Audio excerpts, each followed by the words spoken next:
my friend, it's Pat Sloan here. So we have Block Wednesday, we have the Quilted Witch kicks off today, and we're going to paint the town red. Red, red, red, everything red. But first, let me just say that I made an observation about myself. It's not quilting related. I love striped tops. I saw some striped tops and I'm like, oh, they always look so good. And then I was going to find something that had a little bit longer sleeve, and I pulled out this one that I've had for a while. I think it may have come from Coldwater Creek originally. I had one in yellow too, but I think that one wore out. And I was like, I just love stripes. They may not look the best on me, but I think they look fabulous on everybody else. Every time I see somebody wearing a striped top, I'm like, oh, I really like that. And I like the thinner stripes. It's just a thing. And I just learned that about myself. Isn't that funny? After all these years, I was kind of like, yeah, I like stripes. Which does roll over into my quilting, doesn't it? Okay, let us do a few things before we get to Block Wednesday, just real quick. First, I've had this block that I've meant to share. These were all the cutoffs from my Oh My Stars, from the trim away, from the points. This was all of them that I put into a block. The Oh My Stars, that was a one charm pack, and then the white fabric. So this was the leftovers. And I thought I'd show it to you. So I made this cute little block to put in the parts center because, you know, I don't have many blocks in there. Okay. So much for that goofiness, right? Have a wonderful happy mail from Millie in, Millie in Virginia. And she actually came to the Harrisonburg event. So we got to meet her at the Harrisonburg event. So that was super cool. And she sent along a card, and so sweet. So sweet. Some for my afternoon Starbucks. Mwah, love it. Thank you so much. And I'm so glad that you made it to the Harrisonburg event, because I know it's a big thing for all of you that came. I mean, some of you came from long distances. It was an amazing event. So I do have to show you one other thing that came in the mail before we get to going. So these little stitch cards, there's new ones out. I talked about them the other day because I have that pillow with 9 of them, the 3x3 setting, and look how cute they are.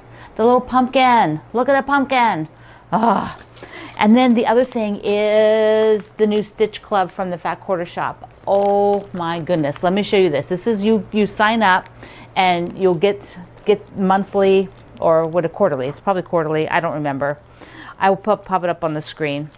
But you get this bag with the pumpkins. I think some people are cross stitching through these, you know, like putting some decoration. And then inside it came with all kinds of fun things. Oh my goodness, look at the needle minder. Look at this, with the harvest basket, and of course the pumpkin floss biddies that put the floss on. And then this pattern, look at this harvest pattern. That's a printed background. Look at this, look. How cool is that? I'm gonna have to do that. And it's got the corn. For some reason I'm obsessed with corn. And then it came with the threads. So, and a needle. Is that a needle? It came with a needle. So there you go. It's a great deal, and I just love it. Okay, so I had to show that for those of you who are cross stitchers, because you know I talk about that. Now I'm going to say that nothing happened on this because I worked on a few other things. So let's take a look at what I finished and hung up on the walls. So I pulled down the oranges because I'm looking for a backing for the pumpkin. And I don't want it really these bright oranges. I do have a big piece of this still, lots of that left. But then I'm looking and I say, oh, this is a little bit darker. But I'm like, why do I have so much of this? There is so much. I don't remember getting that. I guess it came with some project. Like these are peach. These are all peach and light. But it's like weird. You go into your bin, it's like usually I remember if I've gotten a big chunk of something, what it came from. So I was looking for something down in these colors, but I don't really, this is the only one that's probably, and it's not quite right. I might just go with this. Go with this for the back. Okay. But where did this come from? Where? Pumpkins done. There they are, hanging up. Woo! So excited. And this stripe looks so good. Yeah, look at that. And then you get a close-up of the leaves. I think you can see them pretty good there. It just turned out so darling. Very, very cute. All right, let's go look at the wreath on the door. Okay, before we get to the door, look at this pumpkin. My family brought me this when they came over the other day. My dad's wife is British and her sister is in visiting from the UK, and so they came over and we went to lunch. But look at that. Look how cute that is. Okay, on the door, I have got the pumpkin, and this was using the maple fabric that I used a layer cake. And so I went with the lighter lavender here, and then on the corners, these, like I said, were not long enough. So that turned out super cute because it's really almost the same. I mean, you don't really see those cornerstones that much, which I like. I didn't, I really kind of wanted it to be continuous because it's such a small piece. And I did the wave stitch, or as Suzanne's friend, our Ambassador Suzanne, she said her friend calls it the bacon stitch. I like that. Maybe I'll have to change to the bacon stitch. Your friend's very clever. So, oh, and on the back, what did I use? Yes, this guy, because I still have a bunch of it. And I went with this lavender, the light, because on the red door, that dark just would have done nothing. And that light just looks so good. So there we are. You peek over there. See, that one's still hanging. Love it. This week we get a star, and this is kind of the middle block. Since there's actually 9 blocks, it'll be the center block, so I thought it'd be kind of fun to have a star as the center block. And the theme is fall gardens, because right now, I've just bought some more pumpkins. I'm not going to buy any mums, but I might buy some more pansies. And I did see some coneflowers, but I think I'm going to hold off on those because I need to put some stuff in the shade, and they're just not going to make it in the shade. But anyways, autumn gardens are amazing. Just gorgeous. I love going to the garden center right now because the mums are so pretty. They're just all popped in full bloom. So nice. And so tell me about your garden, your autumn garden, if you have one, or what you love about them. And remember, there is a cut sheet, so if you don't want to read all the directions, because who reads directions, right? I know you quilters. And then I did give you a layout that is just a block repeat with a sashing, which I think would be really pretty for a star quilt in any kind of fabrics.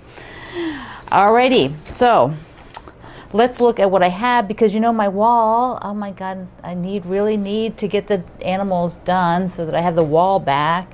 Here we go. So get that glare.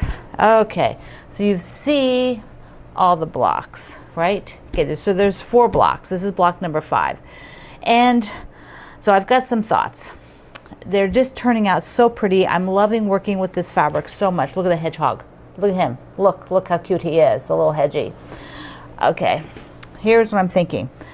I went around and round a bit, but I do think that, let me put the pattern here. Okay, so I do think I'd like to use this big pink as the star, so the big pink. So I need to have it pop against this sort of surround behind it. So first I thought, okay, maybe this gray, because at this point, using fat 8s, the dark ones are starting to diminish. I don't have as much of them to do those big star points. So I need to keep a dark for out here. So I don't want to use a dark out here and a dark in the middle. That's why I'm thinking the pink. So I have this, but I'm thinking this doesn't, I'm not sure this pops enough, because then here's the background for the corners. So you just got these 4 corners, so you kind of get that little bit rounded look. And I'm thinking these 2 are too close in tone, so that what's happening is they're sort of mushing into each other just a little bit. So what I'm thinking is to take the gray, even though I love the gray and I haven't used it that much, this happens sometimes, but go ahead and do this. I can do this white here, this sort of white on white. I could do something like that same print or a different one here. I could do maybe some gold. I might be able to have enough of this one to see this. Like this, what's happening is that the pink is not going to, I don't know that it's going to pop away from the surface with these other colors. See, now there, the gold goes high enough contrast here. See, I'm afraid of this not having high enough contrast. So I think I'm going to go with this. Pink and gold. And then, okay, so here's what I will do. I'll do these bees for the points because I have enough. That's a pretty big piece of fabric I need. So I am going to go like this. And see, that gold is picked up from here. Okay, this is it. Let me cut it. So I'm going to have to cut, fussy cut rows because I want to put a darker rose in the middle, and along the edges the darker roses are just it's a 3.5 inch square, and they're all kind of at the bottom. They would be like at the bottom, you know, and I just want one that's pretty and, you know, showing the whole rose. So anyways, that means if I can get it as close to the edge as possible, because I could do this one, but that's like splitting it right in the middle. So I want to find something close to the edge. So that'd be this one or this one, which are pretty much equal distance. I think this one's closer. This one's closer to the selvage than that one. So I will do this one as the three, so that it's placed nicely. And it showcases the whole rose sort of in the middle of the block. And so that just means that, you know, it's sacrificing a little bit of fabric there that I might, you know, not have cut it this way normally, but it's worth it.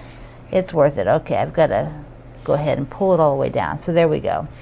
So now let me just fussy cut that. And I'll have this strip out here, which is fine. There we go. Beautiful, beautiful for the middle. Versus one that's like right on the edge like this one, that would be, you know, here's the 3.5. So, you know, you'd be getting part of this top one in there, and this would be kind of shoved down, and part of the petals would be in the seam allowance. You know, I can do it. I can do that. All right, that's that. So cutting the big star points, we'll take, they're 3.5 inch squares. And so that means I've got another 3.5, 3.5, and 3.5. So all the way over to here, which is, you know, pretty much, you know, 3/4 of the fabric. Now I could do one thing. I could like measure up 7 inches and run a whole long strip so that I have one long strip of this. This is the extra because I cut the 2, and this was the extra piece. So you can see them here, like, right? Or I could just have 4 of these, you know, and it depends on you, how you want to do it. So that's one of the things you think through if you're trying to be very frugal with your fabric and leave it, you know, like leave as big a chunk as possible. So that is like a 2-inch strip. So it's just ways of thinking. One's not right or wrong. It's just how you want to end up with these leftover pieces. So for the rest of it, I went ahead and left it attached. I just cut them, you know, cut across there. And otherwise it would have been this much longer had I done it on the first one. Here are all the parts, and I don't really care for, you know, I'm not really worried about which way the points are for the little flying geese, you know, the little inside star points. For the pink, you know, like this, I can just pin them right into this design board. But for the bees, you know, I want them all going the same direction. So let me with the rose, that's the direction the rose has to go, which means this is facing up towards me, and I want all the bees facing up. So what I do is, to be sure I don't mess it up, is I will audition them. So here you want the bees will be sideways. They'll always be sideways when you do the fold. And then it depends on which direction. So there you go, bees facing up, which is weird. These bees maybe are supposed to face down because the little hearts face upside down, you know, but they've got little crowns, and so I don't know. There we go. That's what I'm going to do. Just pin them like that so that I can just pick it up and I've got the right direction, and I've already auditioned them and I know that's the way I want them. Here is my block for the autumn gardens. This is block number 5 of our autumn woods. So it turned out so cute. So, so cute. It is not super high definition for the pink flower in there. So if you want higher definition, be sure you check that contrast. But I'm loving it. I really love it. Now I'm going to go and just lay all of these blocks on the floor and show you them together because the design wall has those critters on it. I don't have a second design wall. Some of you know this, design wall is on the floor. So here they are all together, looking so good. Really, really good. As soon as the critters are done, I'll get them on the wall and we'll start doing the spacers and the sashings. And our ambassador Kendall is sewing along on his video channel, and he goes through how he assembles, he has tips and tricks, and he is actually sewing the block on the video, so be sure that you check out his channel. The Quilted Witch starts today, and I'm going to be honest, it's too much to do this and Block Wednesday, and for the length of this sew along, it's a lot of Wednesdays, and so I'm going to move mine to Thursday, which means take your calendar and shift it to Thursday if you're sewing along with me. Or you're sewing along with Fat Quarter Shop, I'm just gonna talk about mine on Thursdays. So we're gonna save that until tomorrow. You know, you just have to make adjustments sometimes. So now, let me paint the town red. So my Singer Featherweight, so she has a name. Her name is Duchess. The Duchess, and she will be painted royal red and she's going to be maintenanced by a new friend, and then painted by a new friend. And I want you to meet my new friends. So let's take a look. Hello there. My name is Marie, and I have a couple YouTube channels on. One is this one, My Bucolic Life, which is more of a garment sewing channel than a quilting one, so our paths may not have crossed before. But I wanted to introduce myself because my other channel, which is called Promethean Sewing Machines, because I am rebelliously creative, my other channel is about painting and restoring vintage sewing machines, as you can see around me here. And so that's why I'm up in my sewing room. I have a subscriber who reached out to me and told me about Pat's Featherweight that she wanted to get painted. So I reached out to a friend of mine named Jen from Sewing Machine Rehab, another YouTube channel.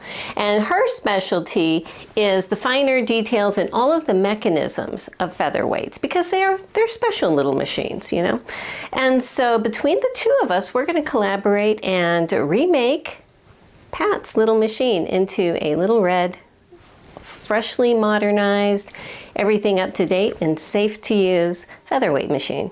So my part of the project is going to be the painting and the decal work.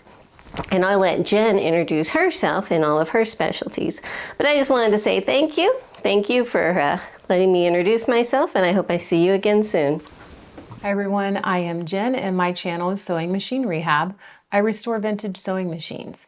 My channel shows other people how they can do it too. You can probably think of me as Pat's featherweight mechanic through this process. So I will receive the machine and I'll fully disassemble her featherweight. Once it's disassembled, I will hand it off to Marie, who will work her magic in painting the machine. This is when the featherweight's going to get its own unique personality, and there will be no mistake that it's Pat's featherweight. When Marie is finished with the painting, she'll hand it back to me and I will reassemble the machine. And then when it's all back together and stitching beautifully, I will box it up and send it back to Pat. I don't know about you, but I can't wait to see her sew with it for the first time. I just want to thank Pat and Marie for including me along on the journey. I am so excited to get started. It is so thrilling when I got that email from Marie and Jen about this offer to work with me on the machine. It is going to be so exciting to see what they do. They are both incredibly detailed, meticulous, careful workers, and it is just so exciting. And they're new friends of mine now, so what could be better? So it is going to be incredibly exciting. I'm just thrilled. I'm just thrilled. And I know that my mother-in-law would have been so excited to know that she was going to get a painted red new spa look. My mother-in-law Madge was really into lots of beautiful things. She was a painter, she was an artist, and a banker. Art was her, painting and then being a quilter later were her hobbies, but she was a beautiful artist, and I know that she would have absolutely loved that it's going to be painted red. And Duchess, I've just always loved that name. I just thought it was just beautiful. So, you know, there you go. This is not a fast process.